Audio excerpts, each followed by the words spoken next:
नमस्कार दोस्तों, मैं डॉक्टर अमित आर्य होम्योपैथी पंजाब में आपका बहुत बहुत स्वागत करता हूँ। और आज हम बात करेंगे पुरुषों की एक डिजीज या बीमारी जिसे हम प्रोस्टेट इनलार्जमेंट या जिसे हम प्रोस्टेट का बढ़ जाना भी कह सकते हैं। इस बीमारी में क्या होता है कि पुरुषों में प्रोस्टेट ग्रंथि बढ़ जाती है और इसमें पेशाब की जो प्रॉब्लम आनी शुरू हो जाती है, पेशाब कम या ज़्यादा आना शुरू हो जाता है। आज हम जानेंगे कि इसके क्या सिम्टम होते हैं और इसकी क्या बेस्ट होम्योपैथिक मेडिसिन है। चलो हम स्टार्ट करते हैं।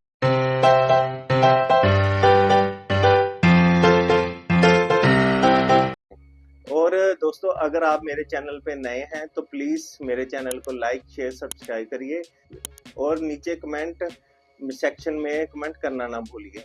प्रोस्टेट इनलार्जमेंट का मतलब होता है कि पुरुषों में एक प्रोस्टेट नाम की ग्रंथि होती है और ये एक रिप्रोडक्टिव सिस्टम का पार्ट है और इसको बीपीएच या बिनाइन प्रोस्टेटिक हाइपरप्लेशिया भी कह सकते हैं। और प्रोस्टेट ग्लैंड साइज के बढ़ जाने को प्रोस्टेट इनलार्जमेंट कहते हैं। हम जानेंगे कि प्रोस्टेट ग्लैंड क्या होता है और ये बॉडी में कहाँ पर होता है और इसकी क्या लोकेशन होती है। ये जो पेशाब की थैली यूरिनरी ब्लैडर के जस्ट नीचे यूरिथ्रा पेशाब की नली होती है और उसके चारों तरफ मतलब पेशाब की जो नली के चारों तरफ ये प्रोस्टेट ग्लैंड होता है। इसका जो साइज होता है दोस्तों अखरोट के साइज जैसा होता है। प्रोस्टेट ग्लैंड का काम होता है कि प्रोस्टेटिक फ्लूइड बनाना और जब पुरुषों में रिप्रोडक्टिव सिस्टम में सीमन जो निकलते हैं तो उसको ये उसके जो प्रोस्टेटिक फ्लूइड उसके साथ मिक्स होके सीमन बनाता है। जो प्रोस्टेट होता है दोस्तों लाइफ लॉन्ग बढ़ता रहता है, बट 40 से 50 साल की उम्र के बाद ये ज्यादा देखा गया है।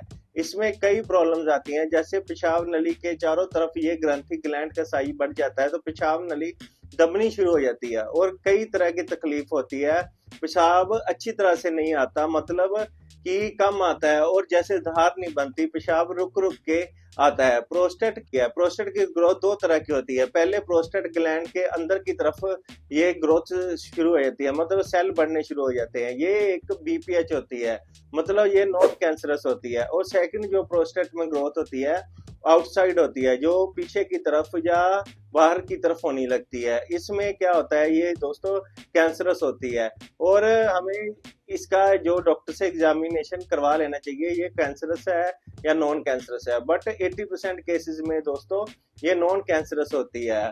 और दोस्तों अब हम जानेंगे कि इसके क्या कारण होते हैं और इसके क्या कॉज होते हैं। नंबर 1 जो मेन कॉज होता है एज के साथ पुरुषों में प्रोस्टेट की बीमारी जो होती है दोस्तों बढ़ने लगती है।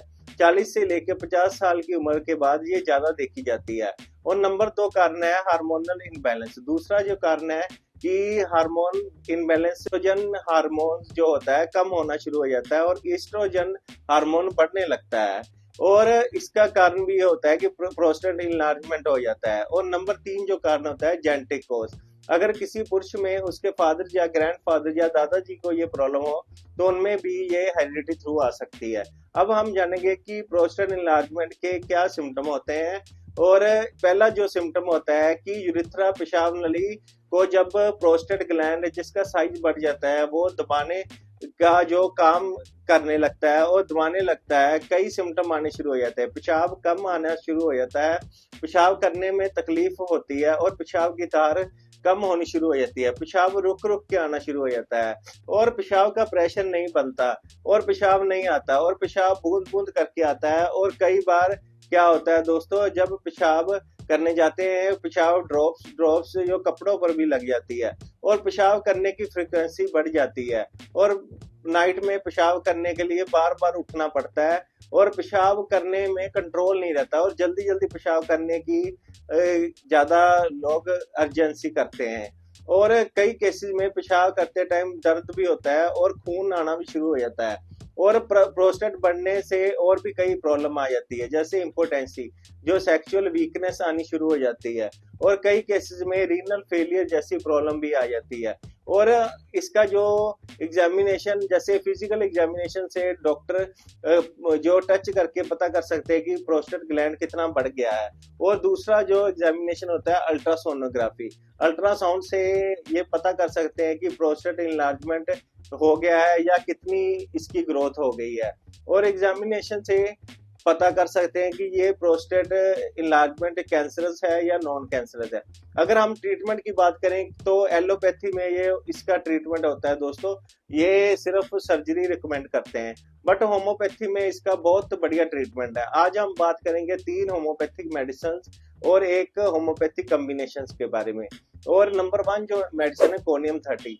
अगर पेशाब खुल के ना आना और पेशाब करते टाइम दर्द होना, तो उसमें कोनियम 30 की 2-2 बूंदे 2 महीने तक ले सकते हैं। और अगली जो मेडिसिन है, बहुत बढ़िया मेडिसिन है, ब्रेटा कार्ब 30।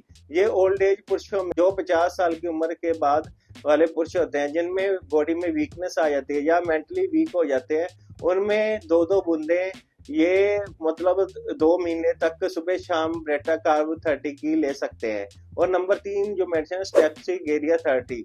इस मेडिसिन में क्या होता है कि पेशाब के साथ दर्द होना शुरू हो जाता है और जलन बहुत ज्यादा होती है। इसके लिए इस मेडिसिन की 2-2 बूंदे आप 2 टाइम 2 महीने तक ले सकते हैं। अगला एक कॉम्बिनेशन है जो नंबर 1 मेडिसिन है सोलिडिगो क्याऊ मदर टिंचर, और नंबर 2 मेडिसिन है सेबोसर्चुला क्याऊ, और नंबर 3 जो मेडिसिन है चिमाफिला।